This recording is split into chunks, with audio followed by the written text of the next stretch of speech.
மக்கள் மறுமலர்ச்சி தடத்தின் இந்த சிறப்பான முயற்சிகளை தொடர்ந்து பார்த்து மகிழ்வதில் நாங்கள் ஆனந்தம் கொள்வோம். ஏனெனில் பாபா சாஹேப் அம்பேத்கர் அவர்களை மக்களிடம் கொண்டு செல்வதில் தான் நமக்கான வெற்றி இருக்கிறது. அதற்கு சான்றாக தாங்கள் எடுக்கக்கூடிய முயற்சிகள் மிகவும் இதயம் நெகிழ்ந்து வரவேற்கத்தக்கவை. இன்றைய தலைப்பு பாபா சாஹேப் அவர்களுடைய முதல் ஆய்வு கட்டுரை. பாபா சாஹேப் அவர்களுடைய 6 வயதில் தன் தாயை இழந்த நிலையில் அவருக்கான ஒரு வாழ்வியல் சூழல், அந்த 16 வயதிற்குள் அவர் தனக்கான தகுதிகளை பெறுவதற்கான அவசியத்தை உணர்கிறார். எனவேதான் அவர் வழக்கமான மாணவராக இல்லாமல் அந்த மெட்ரிகுலேஷன் தேர்வில் முதல் மாணவராக தேர்வு பெறுகிறார்.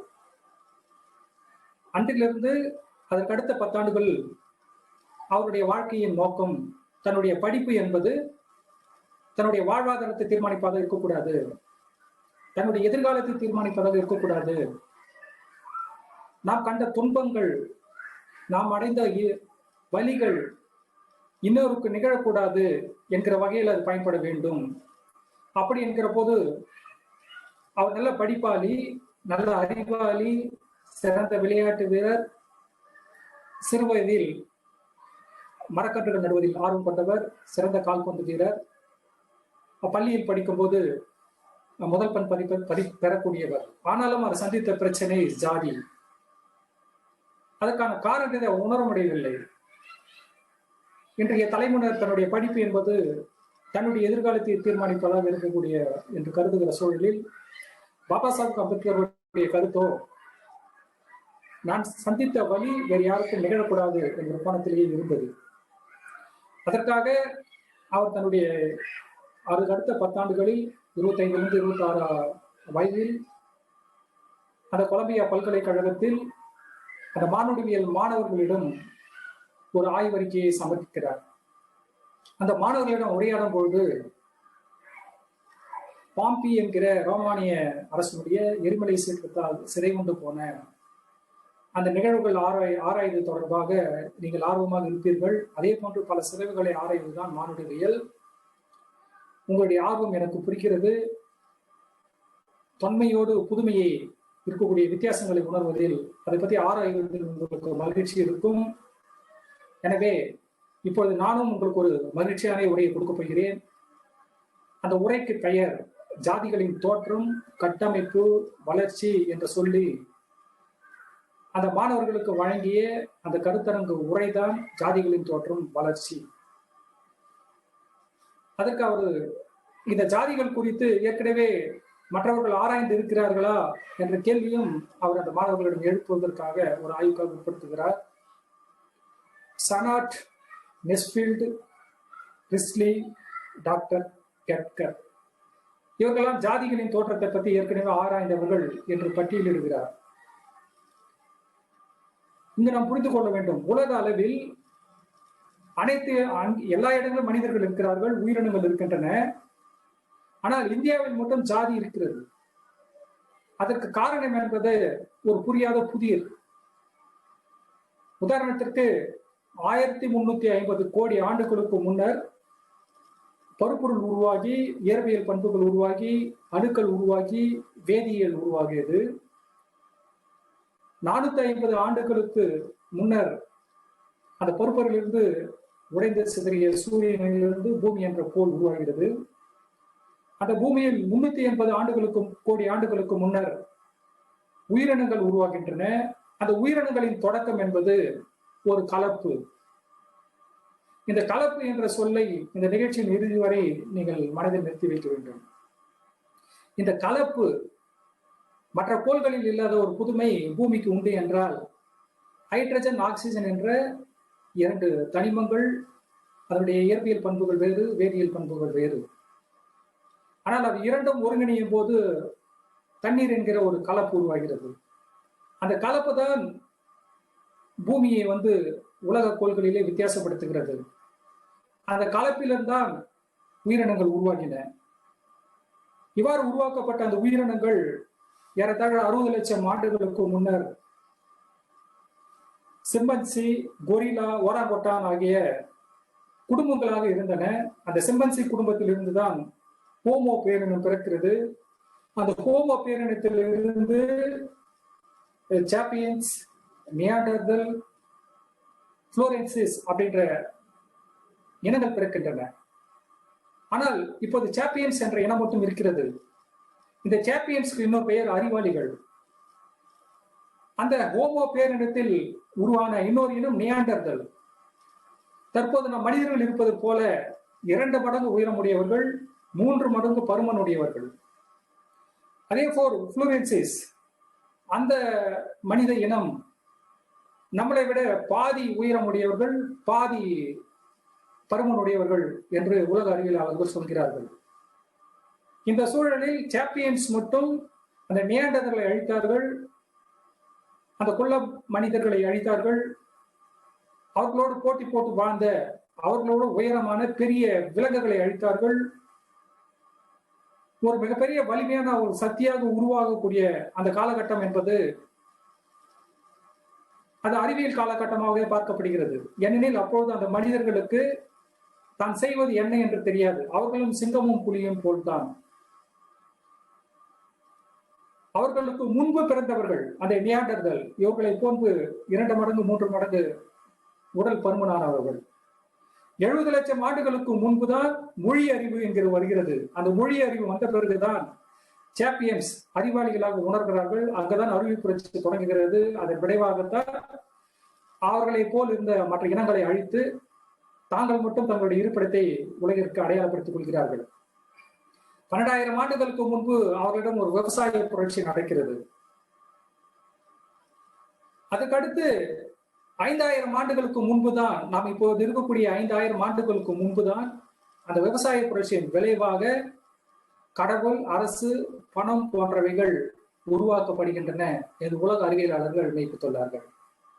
எனவே உயிரினம் தோன்றிய 380 கோடி ஆண்டுகளுக்கு முன்னர் கடவுள் என்ற ஒரு பெயரே கிடையாது, ஒரு அடையாளமும் கிடையாது. 5,000 ஆண்டுகளுக்கு முன்புதான் கடவுள் என்ற ஒரு பெயர் அடையாளப்படுத்தப்படுகிறது. அதனுடைய தோற்றம் பற்றி இப்போது நாம் கவலைப்பட வேண்டியதில்லை. அதனால் ஒரு முக்கியத்துவம் இந்த ஆய்வு கட்டுரையில் இருக்கிறது. இந்த சூழலில் இந்த ஆய்வு கட்டுரையை ஏன் சொல்ல வேண்டும் என்றால், இவ்வாறு உலகம் தோன்றியது முதல் தற்போது வரை உலகத்தின் அடிப்படை தேவை கலப்பு. இந்த கலப்பு இருப்பது மட்டுமே இந்த பூமியின் இருப்பாக இருக்க முடியும், உலகத்தின் இருப்பாக இருக்க முடியும். இந்த கலப்பிற்கு எதிர் வினையாகத்தான் இங்க ஜாதி கட்டமைக்கப்பட்டது. கலப்பிற்கு எது எதிர்ப்புரட்சி, அதுதான் இங்க இருக்கக்கூடிய ஜாதி. பாபா சாஹேப் அம்பேத்கர் அவர்கள் அறிவியல் பூர்வமாக, வரலாற்று பூர்வமாகத்தான் இப்பொழுது தன்னுடைய ஆய்வுகளை ஒப்படைப்பார். இதற்கு முன் ஆராய்ந்தவர்களை பற்றி சொல்லும் போது திரு சனாட் என்கிற பிரெஞ்சு வரலாற்று ஆய்வாளர் ஜாதி என்பது தீட்டு அடிப்படையில், நான் விளக்கமாக அவர்களுடைய குறிப்புகளை சொல்லவில்லை, சுருக்கமாக சொல்ல வேண்டிய தாதிகள் இருக்கிறது. சனட் அவர்கள் தீட்டு என்பதுதான் ஜாதியினுடைய முதன்மை கூறு என்கிறார். நெஸ்பீல்ட் என்பவர் ஜாதி என்ற கட்டுக்குள் இருப்பவர்கள் பிறருடன் உண்ண மாட்டார்கள், பிறர்களுடன் தண்ணீர் அருந்த மாட்டார்கள் என்று சொல்கிறார். நெஸ்பீல்ட் சொல்கிறார். ரிஸ்க்லி என்பவர் சொல்கிறார், முன்னோர்களுடைய தொழில் அல்லது முன்னோர்களுடைய வழக்க வழக்கங்களை பொறுத்து ஜாதி உருவாகி இருக்கலாம் என்று சொல்கிறார். டாக்டர் கட்கர் என்பவர் ஒரே குடும்பத்தை சார்ந்தவர்கள் மட்டும் அந்த குழுவில் உறுப்பினராக இருக்க முடியும். இரண்டாவது, அந்த குழுவில் இருப்பவர்கள் கலப்பு திருமணம் செய்து கொள்ள மாட்டார்கள். இதுதான் ஜாதி என்று 4 பேர் வரையறுத்ததை பாபா சாஹேப் அம்பேத்கர் தன்னுடைய ஆய்வுக்கு எடுத்துக்கொள்கிறார். அவர் எடுத்துக்கொண்டதற்கான சூழல் அவ்வாறு இருக்கையில், ஏனெனில் நீ என்ன பெரிய ஆராய்ச்சிக்குரியவரா, நீ எதையெல்லாம் படித்தார் என்ற கேள்வி மற்றவர் கேட்பதற்கு முன்னரே ஜாதிகள் குறித்த அறிவுபூர்வமான ஆய்வறிக்கைகளை வழங்கியவர்களுடைய குறிப்புகள் அவர் எடுத்து ஆதாரத்துடன் பேசுகிறார். இப்பொழுது அவர் சனாத்துக்கு பதிலளிக்கையில், தீட்டு என்று சொல்கிறீர்கள், ஜாதி இப்போது இருக்கிறது, ஆனால் தீட்டு என்பது பார்ப்பனர்களிடம் இல்லை. பார்ப்பனர்கள் தீட்டு, அவர்கள் நுழைந்தால் தீட்டு எல்லாம் படுவதில்லை. எனவே அங்கு ஒரு குழுவிற்கு மட்டும் விதிவிலக்கு இருப்பதனால் ஜாதி என்பது அந்த தீட்டு அடிப்படையாக நிகழ்ந்திருக்காது. அதே மாதிரி நெஸ்பீல்ட் சொல்கிறார், உணவுண்ணாமை, மற்றவர்களோடு சேர்ந்து உணவு இல்லாமை என்பது, உணவில்லாமை என்பது மட்டும், மற்றவர்களோடு சேர்ந்து உணவுண்ணாமை மட்டுமே ஜாதி தோன்றுவதற்கு காரணமாக இருக்காது என்கிறார் பாபாசாஹேப் அம்பேத்கர். ஆனால் கெட்கர் சொல்வதில் ஒரு நியாயம் இருக்கிறது. ஒரே குடும்பத்தை சார்ந்தவர்கள் அதனுடைய குழுவினுடைய உறுப்பினர்களாக இருக்க முடியும் என்கிறார். இரண்டாவதாக, அவர்கள் யாரும் கலப்பு மனம் செய்து கொள்ளாதவர்கள் என்று இரண்டாக பிரிக்கிறார். ஆனால் இது இரண்டுமே ஒரு நாணயத்தின் இரு பக்கங்கள் என்று நான் கருதுவதாக பாபாசாஹேப் அம்பேத்கர் கூறுகிறார். ஏனெனில் கலப்பு மனம் செய்யாமையும் அந்த குழுமத்தில் இருப்பவர்களே தங்களுக்குள்ளாகவே திருமணம் செய்து கொள்வதும் ஒரே ஒரு நிகழ்வுதான். அது இரண்டையும் வேறுபடுத்தி காண்பிக்க வேண்டாம். ஆனால் இங்கிருந்து நாம் தெரிந்து கொள்ள வேண்டியது ஜாதி கட்டமைக்கான ஒரு அடிப்படை காரணம் இங்கு இருக்கிறது என்று சொல்கிறார். அங்கிருந்து சொல்லக்கூடியவர், சரி, இந்த கலப்பு மனம் என்கிற சூழல், அதற்கு தான் சொன்னேன், உலகமே கலப்பால் தான் உருவானது. உலகத்தில் இருக்கிற மக்கள் உருவான பிறகு கூட கலப்பால் தான் பழகி கொண்டார்கள். கலப்பு இல்லாமல் இங்கு எதுவுமே கிடையாது. ஆனால் இந்த கலப்புக்கு மாற்று திட்டமாக ஒன்று கொண்டு வரப்பட்டது. அது அகமனம். அகமன முறை என்பது தங்கள் குழுவை சார்ந்தவர்களுக்குள்ளேயே பெண் எடுப்பது, ஆண் எடுப்பது, அவர்களுக்குள்ளேயே ஒரு இணையை ஏற்படுத்திக் கொள்வதுதான் அகமனம். இந்த அகமனம் என்பது யார் கொண்டு வந்தது என்கிற கேள்வி இன்னொரு பக்கம் இருந்தாலும், அப்போது புறமணம் என்றால் என்ன என்று கேட்டால், பாபாசாஹேப் அம்பேத்கர் இந்தியாவில் இருக்கக்கூடிய அந்த குழுக்களில் ஒரு ஒற்றுமை இருக்கிறது என்கிறார். உதாரணத்துக்கு, ஆங்கிலத்தில் நாம் ஆண்டி என்று சொன்னால் அது அத்தையும் குறிக்கும், சித்தியையும் குறிக்கும். ஆனால் நம்முடைய தமிழை பொறுத்தவரையும், அதாவது மூத்த மொழி தமிழ் என்கிறார். இந்தியாவுடைய மூத்த மொழி, நாகர்கள் பேசிய மொழி தமிழ் பாபாசாஹேப் என்கிறார். அந்த பண்பாட்டை பொறுத்தவரை சித்தி வேறு, அண்ணி வேறு, அத்தை வேறு. அதாவது மற்ற நாடுகளுக்கும் இங்கேயும் இருக்கக்கூடிய வித்தியாசத்தை எப்படி புரிந்து கொள்ள வேண்டும் என்றால், ஒரு சண்டை என்பது தொடக்கத்தில் பெண்ணுக்காக நிகழ்ந்தது. பெண்களுக்காக தான் அடிக்கடி சண்டை வரும். இந்தியாவை பொறுத்தவரை தன் வீட்டு பெண்களை அடுத்தவருக்கு மனமுடித்து மகிழ்வது என்கிற ஒரு பண்பாட்டு நிலவுகிறது. எனவே தன் வீட்டில் பிறக்கக்கூடியவர்கள் சகோதரிகளாக அல்லது மற்ற உறவினர்களாக இருந்தால் அவர்களை தங்களுக்கு உடமையாக்கி கொள்ளக்கூடாது, மற்றவர்களுக்கு விட்டு கொடுக்க வேண்டும் என்ற பழக்கம் இருந்தது. இதுதான் சகோதரத்துவம். இந்த சகோதரத்துவம் ஒத்த பண்பாக இருக்கிறது. ஆனால் மற்ற நாடுகளில் இது இல்லை என்பது வேறு. ஆனால் இந்த சகோதரத்துவத்தின் விளைவை தான் புறமணம் என்கிறார். அதாவது நம் வீட்டில் இருக்கக்கூடிய பெண்ணை அடுத்தவருக்கு கொடுப்பது. ஆகவே புறமணம் என்பது தன் குடும்பத்தை சார்ந்த பெண்ணை தனக்குள் கட்டி கொள்ளாதது. இது ஒரு இந்தியாவில் இருக்கக்கூடிய ஒரு ஓர்மை பண்பு. இது வித்தியாசமான பண்பு, மற்ற நாடுகளில் இல்லாமல் இந்தியாவில் மட்டும் இருந்திருக்கிறது தொடக்கத்தில். எனவே புறமணம் என்பது இந்த இந்தியாவில் இருக்கக்கூடிய பூர்வீக பழங்குடி மக்களிடம் இருந்திருக்கிறது. அப்போது என்றால் அந்த புறமணம் என்பது எப்படி அகமணமாக மாறியது? மனித இனப்பெருக்கம் என்பது இயல்பானது. மற்ற நாடுகளிலும் கூட ஜாதி கட்டமைப்பு இல்லை. நிற வேறுபாடு இருக்கலாம், நாடு வேறுபாடு இருக்கலாம், மொழி வேறுபாடு இருக்கலாம், மத வேறுபாடு இருக்கலாம். ஆனால் அத்தகைய அந்த மறுப்பு திருமணங்களுக்கு பெரிதளவுக்கு எங்கேயுமே சிக்கல்கள் வருவதில்லை. அவர்கள் நினைக்கிற வாழ்வியலை அவர்கள் தொடங்குவதற்கும் தங்களுக்கு தேவையான இணையரை தேடுவதற்கும் எந்த பிரச்சனையும் இல்லை. உலகம் முழுக்கவே மனிதர்களுக்கு அது ஆண் பெண் என்ற இணைதான் தேவையை ஒழிய அதற்கு அடுத்து அவர்கள் எந்த குழுவை சார்ந்தவர்கள் என்ற கற்பனைகள் அவர்கள் போவது இல்லை. தொடக்க காலங்களில் இருந்திருந்தாலும் பின்னர் அது மறுக்கப்பட்டது. ஆனால் இந்தியாவில் மட்டும் இந்த சூழல் எப்படி ஏற்பட்டது? இப்பொழுது நீங்கள் ஒரு கிராமத்தை எடுத்துக்கொள்ளுங்கள். அகமன முறை என்பதற்கான விளக்கத்தை பாபாசாஹேப் அம்பேத்கர் அவர்கள் தெளிவாக சொல்கிறார். ஒரு கிராமத்தை எடுத்துக்கொள்ளுங்கள், ஒரு குழுவை எடுத்துக்கொள்ளுங்கள். அந்த குழுவில் 100 ஆண்கள் 100 பெண்கள், அதாவது இவர்கள் வயதுக்கு வந்தவர்கள். புரிந்து கொள்ள வேண்டும், இவர்கள் வயதுக்கு வந்தவர்கள். இவர்களுக்கு தான் இணை தேவை. இந்த நேரத்தில் 100 ஆணும் 100 பெண்ணும் இணைவதற்கான திருமணம் செய்து கொள்கிறார்கள். இந்த சமநிலை இருக்கும்போது எந்த சிக்கலும் இல்லை. அந்த குழுவுக்குள்ளேயே அவர்கள் விரும்புவது இந்த குழுவை தாண்டி இந்த உறவு ஏற்பட்டு விடக்கூடாது என்று நினைக்கிறவர்கள் தங்களுக்கு இருக்கக்கூடிய 100 ஆணுக்கும் 100 பெண்ணுக்கும் ஒரு இணையை தேடுகிறார்கள். இந்த சூழலில் அவர்களுக்கு ஒரு சிக்கல் வருகிறது. என்ன சிக்கல் என்றால், ஒரு ஆண் இறந்து விடுகிறான், அப்படி என்றால் அந்த பெண்ணுக்கு இன்னொரு இணை தேவை, அல்லது ஒரு பெண் இறந்து விட்டால் அந்த ஆணுக்கு இன்னொரு இணை தேவை. இந்த சூழலை எப்படி சமாளிப்பது என்ற கேள்வி அவர்களுக்கு வரும்பொழுது அவர்களுக்கு ஒரு எளிமையான ஒரு வழி தெரிகிறது. அதுதான், உதாரணத்துக்கு ஒரு ஆண் இறந்து விட்டால் அந்த பெண்ணுக்கு ஒரு இணை தேவை. அந்த பெண்ணுக்கு இணை தராவிட்டால் அந்த பெண் வேறு ஒரு குழுவில் இருக்கக்கூடிய ஆணோடு சேர்ந்துவிடும், அல்லது அந்த குழுவில் உள்ள இன்னொரு பெண்ணுக்கு சொந்தமான ஒரு ஆணை தனதாக்கி கொள்ளும். இது ஒரு குழப்பத்தை கொடுக்கும், நமக்கு கட்டுப்பாட்டிலிருந்து விலக நேரிடும். எனவே அதற்கான முதல் வழி அந்த பொண்ணை அந்த கணவரோட சேர்ந்து கொன்று விடுவது, எரித்து விடுவது.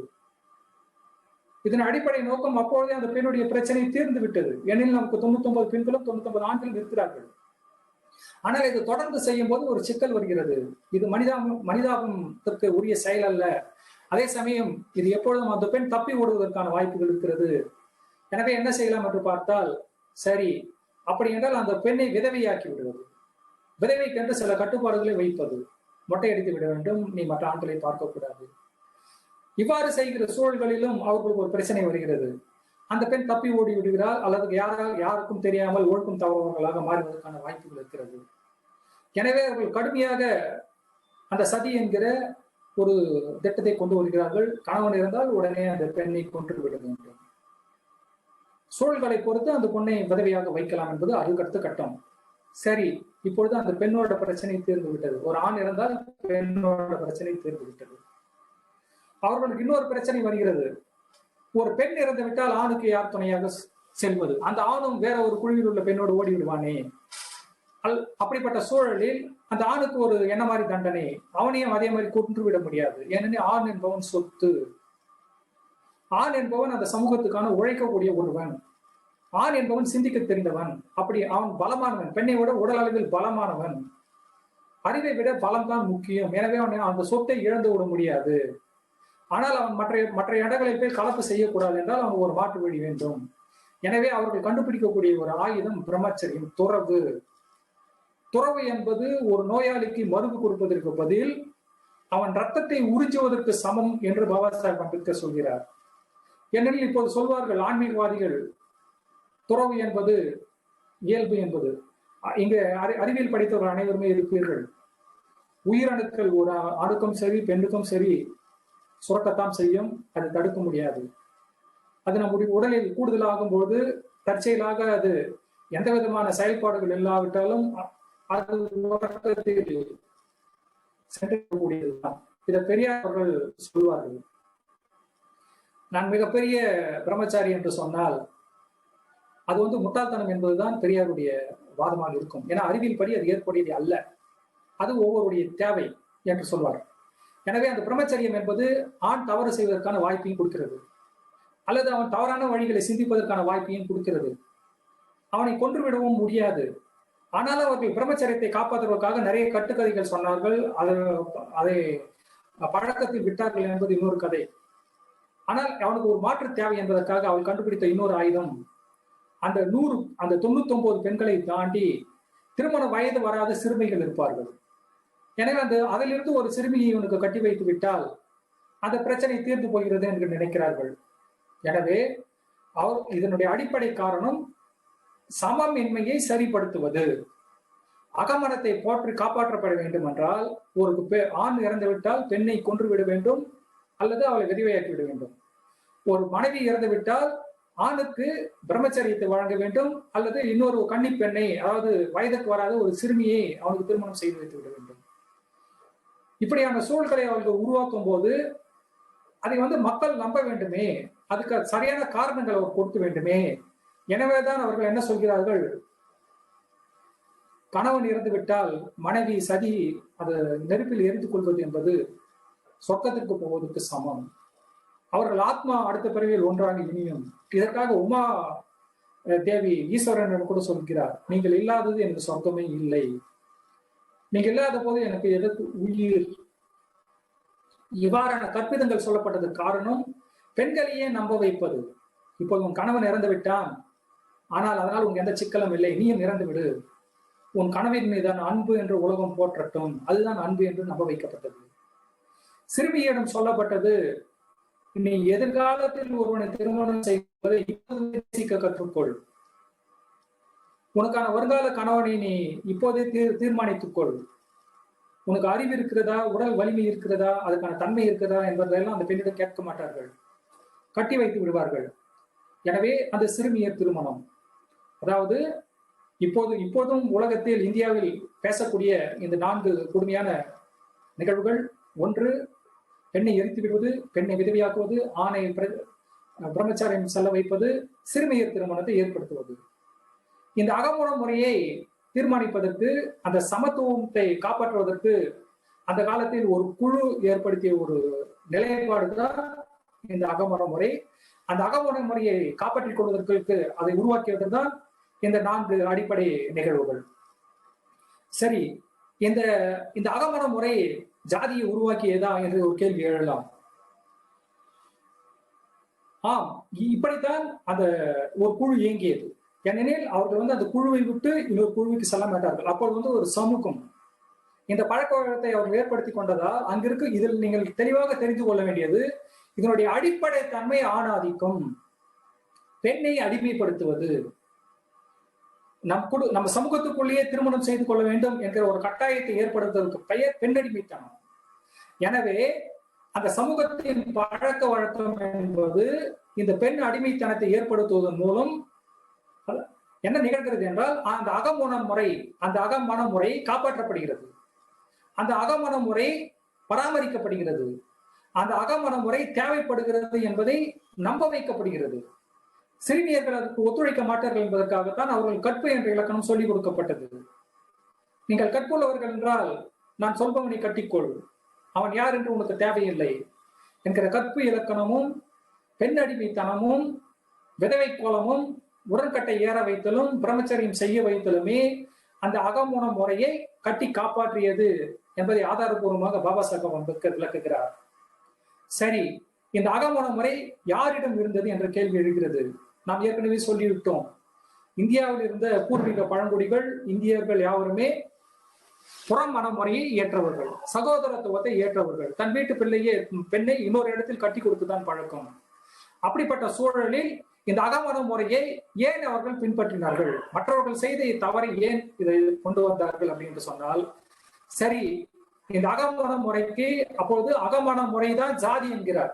பெண் அடிமைத்தனத்தின் தொடக்கம் தான் ஜாதி என்கிறார் பாபா சாஹேப் அம்பேத்கர். சரி, இதை எழுதியது மனு என்று சொல்லப்படுகிறது என்று கேள்வி வருகிறது. அப்ப பாபா சாஹேப் அம்பேத்கர் சொல்கிறார், மனு அவ்வளவு பெரிய பலசாலியா, மனு அவ்வளவு பெரிய அறிவாளியா, நீங்களே அவனை அந்த அளவுக்கு உயரத்தில் வைத்திருக்கிறீர்களே, நீங்கள் முட்டாள்களா என்று கேட்கிறார். அவ்வளவு பெரிய சிந்தனையாளர் என்று எப்படி ஒப்புக்கொள்கிறீர்கள் என்கிறார்.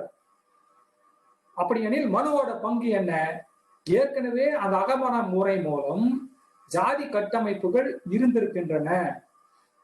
அந்த ஜாதி கட்டமைப்புகள் வர்ணாசர அடிப்படையில் இப்படி இருக்க வேண்டும் என்று தொகுத்து எழுதியவன் தான் மனு. அவன் ஏற்கனவே இருந்த சமூக நிலைகளை பிராமணியத்திற்கு ஏற்ப தக்க வைப்பதற்காக எழுதியுள்ளான். ஜாதியை அவன் உருவாக்கவில்லை, அகமண முறைதான் ஜாதியை உருவாக்கியது.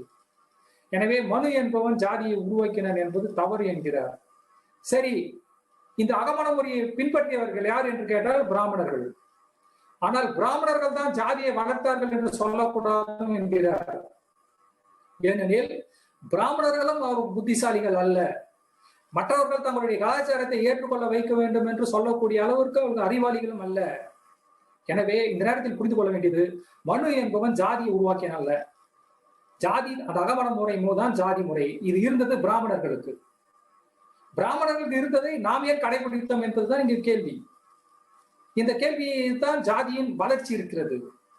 இதற்காக தான் பாபா சாஹேப் அம்பேத்கர் அவர்கள் திரும்பவும் ஒரு சொல்கிறார், அந்த நேரத்தில் பிராமணனை ஏன் பின்பற்ற வேண்டும் என்று சொன்னால், அவன் கடவுளின் அடுத்த வாரிசு, அவன் பாதி கடவுள், இவ்வாறு நம்ப வைக்கப்பட்டது. ஜாதி சாஸ்திரங்களால் நம்ப வைக்கப்பட்டது. சாஸ்திரங்கள் பொய்யானது என்ற உணரக்கூடிய சக்தியே அப்போது யாருக்குமே இல்லை. எனவே பிராமணர்களுடைய அகமண முறை, அந்த ஜாதி முறையை மனுவால் உருவாக்கப்பட்டதுல, மனுவால் தொகுக்கப்பட்டது. வர்ணாசிரமம் மட்டும்தான் அவரால் தொகுக்கப்பட்டது. பிராமணர்கள் ஜாதியை வளர்த்தெடுக்கவில்லை. அப்போது என்றால் ஜாதி எப்படி மற்றவர்களுக்கு பரவியது என்ற ஒரு கேள்வி கேட்கலாம். இதற்கும் பாபா சாஹேப் அவர்கள் தெளிவான காரணங்களை சொல்கிறார். மற்றவர்கள் இந்த ஜாதிகள் உருவானதற்கான மற்ற காரணங்கள் எப்படி வளர்ந்த, அதாவது ஜாதி எப்படி உருவாகிவிட்டது என்று சொல்லிவிட்டார். அகமண முறை ஜாதியை வளர்த்தது. அதுக்கு அவர் பயன்படுத்தப்பட்ட ஆயுதம் பெண் அடிமைத்தனம், பெண் கொலை, சிறுமியை திருமணம் என்று சொல்லிவிட்டார். மற்றவர்கள் சரி இது எப்படி வளர்ந்தது என்று சொல்கிற பொழுது வெளிநாட்டு ஆய்வாளர்கள் சொல்வார்கள், தொழில் மூலமாக, பழங்குடியினரின் அமைப்புகளின் எச்சங்களாக, புதிய நம்பிக்கைகளின் தோற்றமாக, கலப்பின விருத்தியாக, குடிபெயர்வாக என்று பலவிதமாக சொல்வார். அதில் நெஸ்பிட் சொல்லக்கூடிய தொழில் என்பதை பாபாசாஹேப் அம்பேத்கர் வெறுக்கிறார். தொழில் பிரிவுகள் என்பது இந்தியாவில் மட்டும் இல்லை, அது உலகம் முழுக்க இருக்கிறது. அப்படி என்று உலகம் முழுக்கவே தொழில் அடிப்படையில் ஜாதிகள் உருவாக்கி இருக்க வேண்டும். இந்தியாவில் கூட பிராமணர்கள் என்று ஒரு தொழில் சொன்னார்கள், சத்திரியர்கள் என்று ஒரு தொழில் சொன்னார்கள், வைசியர்கள் என்று ஒரு தொழில் சொன்னார்கள். இந்த மூவருக்கும் வேலை செய்வது மட்டுமே சூத்திரர்கள் என்று ஒரு வழி சொன்னார்கள், தொழில் என்று சொன்னார்கள். இந்த தொழில்களை அவரவர்கள் மாற்றிக்கொண்டு இருக்க முடியுமே. விவசாயம் செய்வான் ராணுவ வேலையை செய்யலாம், ராணுவத்தில் இருப்பான் விவசாய வேலையை செய்யலாம். ஆனால் இதில் எந்த சிக்கலும் இல்லையே. அவர்கள் அந்த தொழிலை மாற்றிக்கொண்டு இருக்க முடியுமே. அவனை கட்டுப்படுத்தியா? அங்கே யார் அங்க வல்லமை மிக்க அரசன்? யாருமே இல்லையே.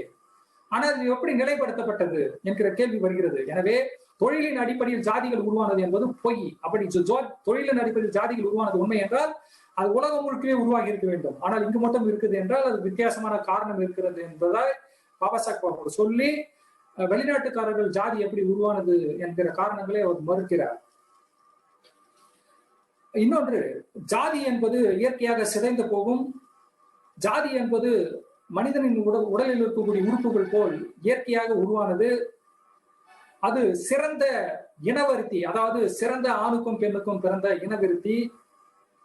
இது எளிய மக்கள் என்பதால் அவர்கள் மீது திணிக்கப்பட்டு விட்டது. இப்படியான கட்டுக்கதைகள் பேசப்படும். இவை எல்லாற்றுமே பாபாசாஹேப் அம்பேத்கர் தெளிவாக எதிர்க்கிறார். இது அவ்வாறு உருவானது அல்ல என்கிறதற்கு பாபாசாஹேப் அம்பேத்கர் சொல்லக்கூடிய இன்னொரு காரணம், இது ஒரு கதவடைப்பு. கதவடைப்பு என்றால் என்ன? ஒரு வீடு இருக்கிறது, அந்த வீட்டில் உள்ளவர்கள் ஒரு குடும்பமாக இருக்கிறார்கள், அவர்கள் தங்களை கதவு போட்டு அடைத்துக் கொள்கிறார்கள்.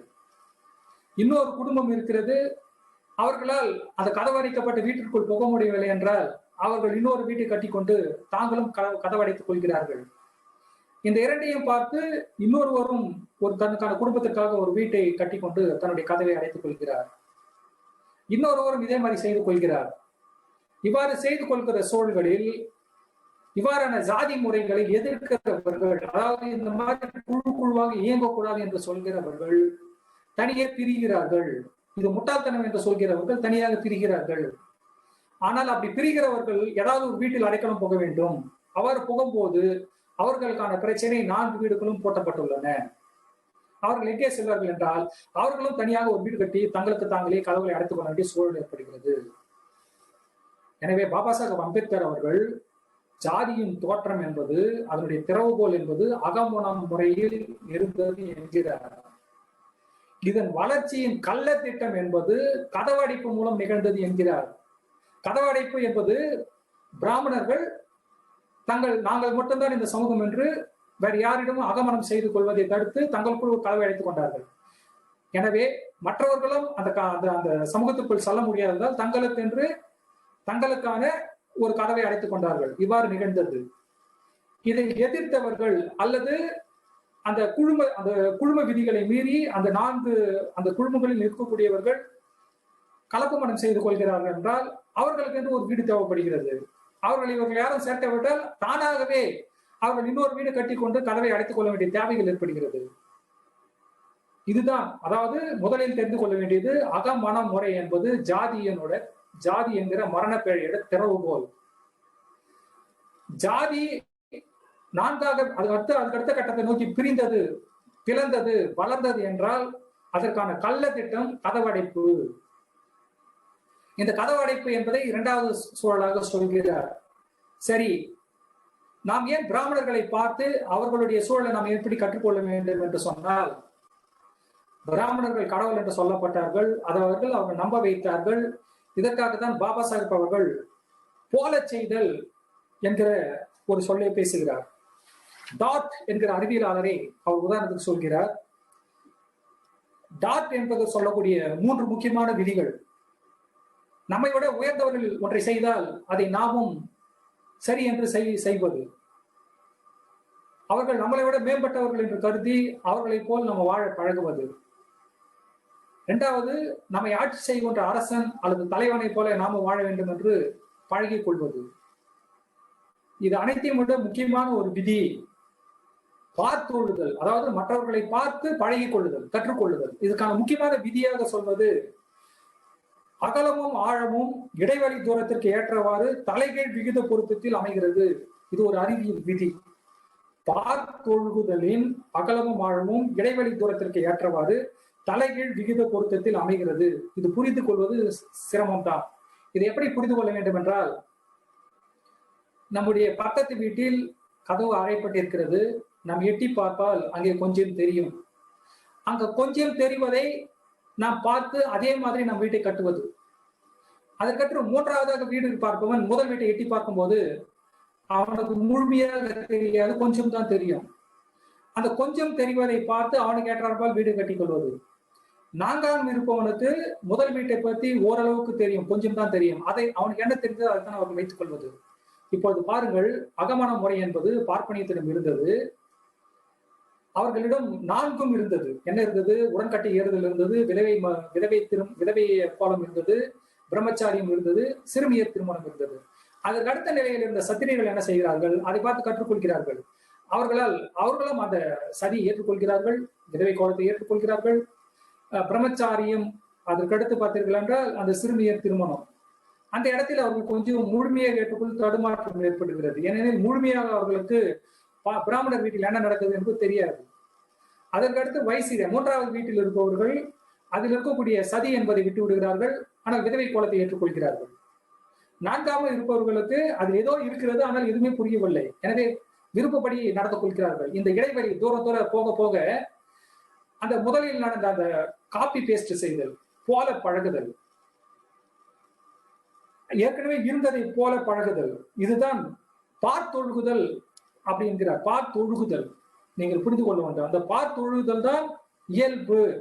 ஏன்னா ஒவ்வொரு மனிதனுடைய மூளையிலும் தன்னை விட ஒருவன் அழகாக இருக்கிறான் என்றால் அவனை போல சட்டை போட தெரிந்து கொள்ள வேண்டும், அவளை போல உடை அணி கற்றுக்கொள்ள வேண்டும் என்பது இயல்பாக ஒவ்வொரு மனிதனின் உள்ளத்திலும் இருக்கக்கூடிய ஒரு பண்பு. இப்படி பார்த்து ஒழுகுதல் அடிப்படையில் தான் பிராமணர்களை பார்த்து இவர்கள் கற்றுக்கொண்டார்கள்.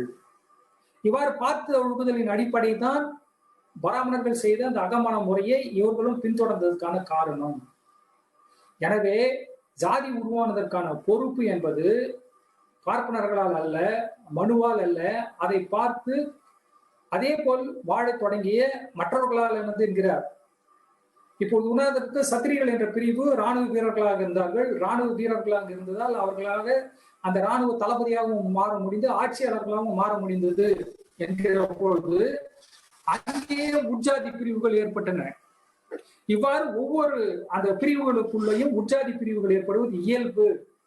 எனவே ஜாதியின் தோற்றம் என்பது அகமுனை முறை என்கிறதாலும், அகமுன முறையை அவர்கள் காப்பாற்றுவதற்கு பயன்படுத்தப்பட்ட அந்த சாத்திரங்கள் கடவுள் கதைகளை நம்பியதாலும், அதே போல் பார்த்து ஒழுக வேண்டும் என்று நினைத்ததனாலும் அந்த ஜாதி வளர்ந்தது.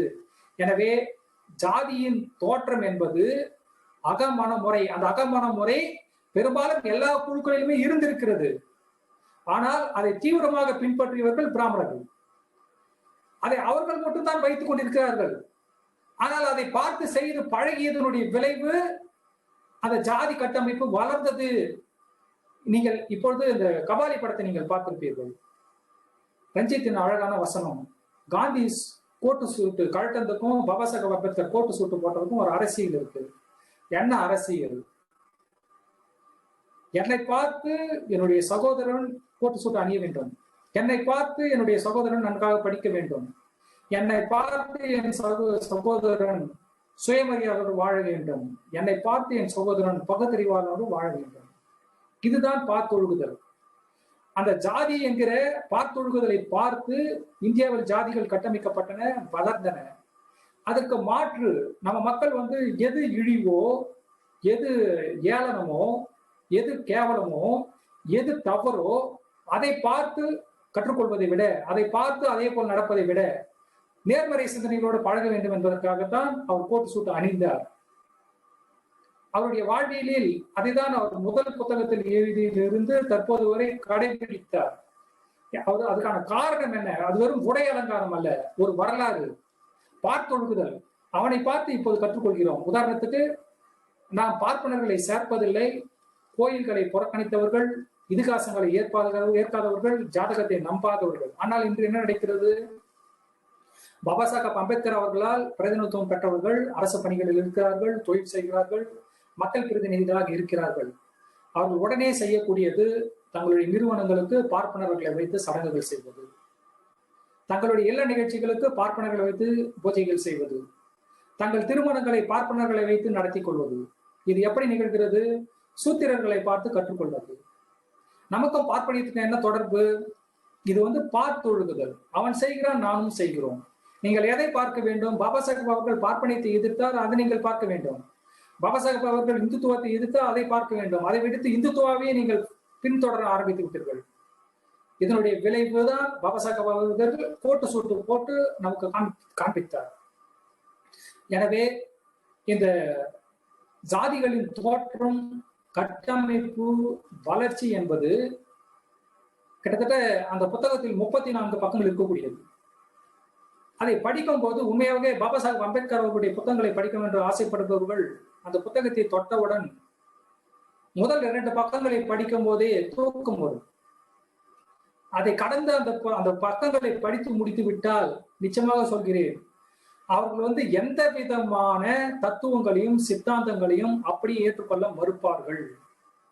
ஏனெனில் ஜாதிகளின் தோற்றம் என்பதற்கு அடிப்படை காரணமாக பாபா சாஹேப் அம்பேத்கர் அடுக்குகிற பொருள் என்னவென்றால் பெண் அடிமைத்தனம். அந்த பெண் அடிமைத்தனம், பெண்ணை எரித்தல், பெண்ணை சமமாக மதிக்காமல் இருத்தல், அங்கே தொடங்கப்பட்டதுதான் ஜாதி. எனவே ஜாதியோட இன்னொரு பெயர் பெண்ணடிமைத்தனம். இப்போது சொல்வார்கள், பெண்ணுடைய உரிமைகளுக்காக யார் போராடியவர்கள்? ஆனால் பெண்களை அடிமைப்படுத்துவதற்கான காரணமாக அமைந்த ஜாதி என்பதை பேசுவதற்கு யாரும் தயாராக இல்லை. பெண் அடிமைத்தனமும் ஜாதி கட்டமைப்பும் ஒன்று. இதை அவர்கள் பயன்படுத்தியதற்கான அடிப்படை காரணம் கடவுள் கதைகள். அவர்கள் சொல்லக்கூடிய கதைகளை நம்ம நம்பினோம். அவன் சிவபெருமான் கதையும் உமாதேவி கதையும் எதற்கு சொல்கிறான்? சதி என்கிற உடன்கட்டையேறுதலை நியாயப்படுத்துவதற்கு சொல்கிறான். அவன் சிறுமியர் திருமணத்தை நியாயப்படுத்துவதற்காக கற்பு என்ற இலக்கணத்தை கொண்டு வந்தான். எனவே பாபா சாஹேப் அம்பேத்கர் அவர்கள், அதாவது இந்த நிகழ்வுகளை நீங்கள் பார்க்கும்போது நான் ஏற்கனவே சொன்னேன், அந்த கலப்பு என்பது உலகம், கலப்பு என்பது பூமி, கலப்பு என்பதுதான் உயிரினம். கலப்பில் இருந்துதான் மனிதன் தோன்றினான். அவன் கண்டுபிடித்தது அந்த கலப்பிற்கு எதிரான ஒரு திசை, அகமனம் முறை. அந்த அகமன முறையை உடைத்தெறிய வேண்டிய ஆயுதமாகத்தான் ஜாதியை நாம் பார்க்க வேண்டும். எனவே இப்போது உடனே கேட்கலாம், அப்போது ஜாதி மறுப்பு திருமணங்கள் உடனடியாக ஜாதியை ஒழித்து விடுமா என்று கேட்டால், இது கிட்டத்தட்ட 2000 ஆண்டுகளாக 2000 கிலோமீட்டர் வேகத்தில் வந்து கொண்டிருக்கிற ஒரு தொடர் வண்டி. உடனே அதுக்கான தடை, ஒரு பிரேக் போட்டால் கவிழ்ந்துதான் போகும். எனவே ஜாதி மறுப்பு திருமணங்கள் மட்டும் அதற்கு காரணம் அல்ல, அது மட்டும் தீர்வை கொடுத்து விடாது என்பதை பாபா சாஹேப் அம்பேத்கர் தெளிவுபடுத்துவார். அது இன்னொரு கட்டம். இப்பொழுது அந்த பாபா சாஹேப் அம்பேத்கருடைய அந்த ஆய்வில் நாம் புரிந்து கொள்ள வேண்டியது, ஜாதியின் தோற்றம் என்பது அகமன முறையில் உருவானது. அகமன முறையை காப்பாற்றுவதற்காக அவர்கள் பெண்ணடிமைத்தனத்தை கையில் எடுத்தார்கள். பெண்ணடிமைத்தனத்தை நியாயப்படுத்துவதற்காக அதற்கான சாத்திரங்களையும் கதைகளையும் அவர்கள் கொண்டு வந்தார்கள். அந்த கதைகளை கேட்டு நம்பிய முட்டாள்களால் அந்த ஜாதி கட்டமைப்பு மற்றவர்களிடம் பழகியது. அதை பார்த்து அதை போல செய்ததால் ஜாதி கட்டமைப்பு வளர்ந்தது, உட்பிரிவுகளாக சிதைந்தது. இதுதான் பாபா சாஹேப் அம்பேத்கர் அவர்கள் தெளிவாக சொல்வது. அவர் கூடுதலாக இன்னொன்றையும் சொல்கிறார், நான் என் ஆய்வறிக்கை சரி என்று நான் சொல்லவில்லை, ஆனால் முழுமையானதாக எனக்கு இப்பொழுது சரி என்று படிக்கிறது எனக்கு தெரிகிறது. இது முழுமை அடைந்து விட்டதா என்று தெரியாது, ஆனால் சரி என்று படுகிறது. என் ஆய்வுகளுக்கு இது சரி என்று படுகிறது. எனவே நான் ஒப்புக்கொள்கிறேன். ஒருவேளை எதிர்காலத்தில் நான் சொன்னது தவறு என்று சொன்னால் என் தத்துவங்களை நானே அழித்து விட தயாராக இருக்கிறேன், என் ஆய்வறிக்கைகளை நானே கிழித்து போட தயாராக இருக்கிறேன் என்று சொல்லி அந்த கட்டுரையை முடிக்கிறார். எனவே ஜாதியின் கட்டமைப்பு என்பது தொழில் மூலமாக உருவானதல்ல, பிராமணர்கள் நம் மீது திணித்ததல்ல, மனு நம் மீது திணித்ததல்ல, கடவுள் உருவாக்கியது அல்ல. நாம் தெரிந்து கொள்ள வேண்டியது, பெண்களை சமமாக மதித்தால், பெண்ணுரிமையை மதித்தால், நாம் அந்த திருப்புதல் என்பது பெண்ணுரிமையில் தான் இருக்கிறது, பெண்களுக்கான அதிகாரத்தில் இருக்கிறது. அவர்களால் சமமாக பார்க்கும்போது, அவர்களுடைய எண்ணங்களுக்கும் உணர்வுகளுக்கும் கருத்துக்களுக்கும் மதிப்பு தரும்போது இந்த ஜாதி கட்டமைப்பு அங்கிருந்துதான் உடைய ஆரம்பிக்கும். அதுதான் பகுத்தறிவு, சுயமரியாதை, அதனுடைய தொடக்கம், அதுக்கான வளர்ச்சி, அதை பின்னாடி பார்க்கலாம். இப்பொழுதுக்கு இந்த ஜாதி தோற்றம் என்ன, அதனுடைய கட்டமைப்பு எப்படி, வளர்ந்தது எப்படி என்பதை சுருக்கமாக தெளிவாக உங்களுக்கு சொல்லி விடைபெறுகிறேன். நன்றி.